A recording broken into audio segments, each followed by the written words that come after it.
Hello. Hello. మీ caste ఏముందని అడుగుతున్నామ్మా. ఏ క్యాస్ట్కి ఇస్తారు? నేను అడిగేది మీ క్యాస్ట్ అని అడిగిన, ఏ దానికి అనేది తర్వాత జవాబమ్మా. మీరు ఏ క్యాస్ట్కి ఇస్తారు? సరేనమ్మా, పెట్టేయండి.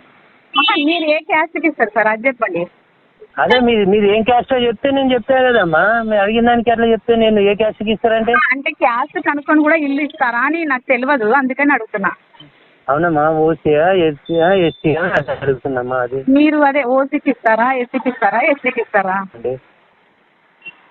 మీ క్యాస్ట్ ఏందని అడిగితే చెప్పి అడిగాను, మళ్ళీ జవాబు నాకే అడుగుతారు. కాదండి, అంటే సిటీలో మేము కూడా కొన్ని ఏళ్ళ నుంచి ఉన్నాము, అట్లా అడిగి ఇల్లు ఇచ్చిన వాళ్ళైతే ఉండరు.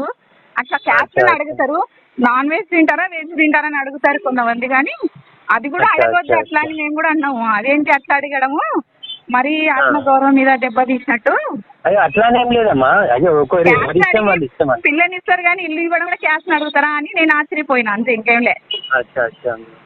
అదే ఏ క్యాస్ట్, ఓసీకి అయితే ఇస్తారా, ఎస్సీకి ఇస్తారా, ఎస్సీకి ఇస్తారా, బీసీకి ఇస్తారా, ముస్లింకి ఇస్తారా, మీరెవరికి ఇస్తారు? ఓసీకి ఇస్తామండి. Okay okay okay. బీసీ అయినా సరే ఓసీ అయినా సరే. మీరు ఏంటండి అని అడుగుతున్నా. Okay okay. మీరండి? మేము ఎస్సీ. నేను అదే అడిగేది మళ్ళీ. సరే ఓకే అమ్మా. అది మరీ అంత దారుణంగా అడిగేస్తున్నారు ఏంటి? దారుణం ఏముందమ్మా?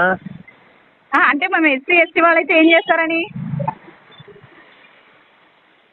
జాబ్ ఏం చేస్తున్నారని అడుగుతారు కానీ రెంట్ ఇవ్వగలుగుతారా లేరా అని అడుగుతారు, కానీ మరీ క్యాస్ట్ని అడిగి ఇల్లు ఇవ్వడం ఏంటి అంత దారుణంగా ఈ సిటీలో? అరే రమ్మ, దానికి ఏముందండి, ఎవరి ఇష్టం. రహిత సమాజం రావాలని చెప్పేసి జనాలు రోజు కొట్టుకుంటుంటే మీరు మరీ ఇల్లు అడగడానికి మరి అంత డైరెక్ట్గా అడిగేస్తున్నారు ఏందా అని నాకు. సరేనమ్మా. ఏమో వెజ్ నాన్ వెజ్ అని అడగడమే మాకు ఆత్మగౌరవం మీద దెబ్బ కొట్టినట్టు అనిపిస్తుంది. ఏంటి అంటే నాన్ వెజ్ తిన్న వాళ్ళకి ఇస్తాము, నాన్ వెజ్ తినని వాళ్ళకి ఇస్తాము అని చెప్పేసి అనడం. మరీ ఓసీకే ఇస్తాము, ఎస్సీకే బోర్డు అట్లా పెట్టేస్తే బెటర్ కదా, మాలాంటి వాళ్ళు ఫోన్ చేయరు కదా. సరే సరేమ్మా. బోర్డు అట్లనే పెట్టేసేయండి, ఎస్సీ వాళ్ళకైతే ఇవ్వము, బీసీకి అయితే ఓసీకి బీసీకి అయితేనే ఇస్తామని చెప్పి బోర్డు పెట్టేస్తే నాలాంటి వాళ్ళు ఫోన్ చేయరు కదా సార్. సరే అమ్మా. హలో, చెప్పండి.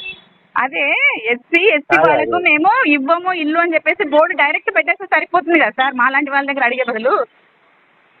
దానిలో ఏమున్నదమ్మా, అడిగిన దానికి ఇక మీరైనా మేమైనా ఎవరికైనా నచ్చనే కదా తీసుకున్నది. ఎవరైనా మనుషులమే కదా, మీరైనా మేమైనా మనుషులమే కదా. ఎవరైనా మనుషులేం కాదని నేను అంటలేండి. మా పద్ధతి మేమండి, మీ పద్ధతి మీరండి, కాదని నేను అంటలేను. కనీసం ఇంటి దగ్గరికి వచ్చిన తర్వాత మీరు నాన్ వెజ్ తింటారా లేదా అట్లా ఇట్లా అడిగితే బాగుంటుంది, మరి ఫోన్లో మీ క్యాస్ట్ ఏంటంటే అట్లా ప్రతిదానికి. అదేనమ్మా, కొంచెం ముస్లిం వస్తారు, వాళ్ళకు మనకు సెట్ కాదు కదా, అట్లా అని నేను కొంచెం అడిగితే మీరు అడుగుతుంది దాన్ని చెప్పమని చెప్తలేరు, నేనేం చెప్పాలి చెప్పండి. ముస్లిం వస్తారు, మనకు హిందువులో వాళ్ళకి సెట్ కాదు, మళ్ళీ ఎందుకు అదే ఏం క్యాస్ట్ అని అడుగుతున్నా. అట్లా ఓటు అడగడానికి వచ్చినప్పుడు ఓసీ వాళ్ళు ఓటు అడగడానికి వస్తారు, మేము అప్పుడు అట్లా అడగము. ఓసీ వాళ్ళకే మేము ఓటు అడగని మా ఇంటి ముందు రావద్దు, బీసీ వాళ్ళైతే రావద్దు, ఎస్సీ వాళ్ళైతేనే మా ఇంటి ముందు ఓటు అడగనికి రావాలని చెప్పేసి అడగము. ఓటే అడిగేటప్పుడు అట్లాంటివి వివక్ష చూపెట్టారు. ఇలాంటి టైంలో మరి అనడం అంటే అది మరీ మమ్మల్ని హర్ట్ చేసినట్టు అవుతుంది కదా.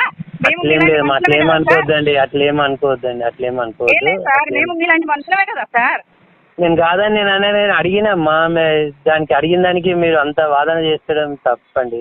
ఒకరే మా దగ్గర వస్తారు, ఫోన్ చేస్తారు, ముస్లింలు అని అంటారు, మళ్ళీ ఫోన్ చేసిన బాగా ఉండదు అని మొదలే అడిగితే బాగుంటుందని నేను అడిగాను. మీకు ఏ మతం అని అడగాలి కదా అప్పుడు.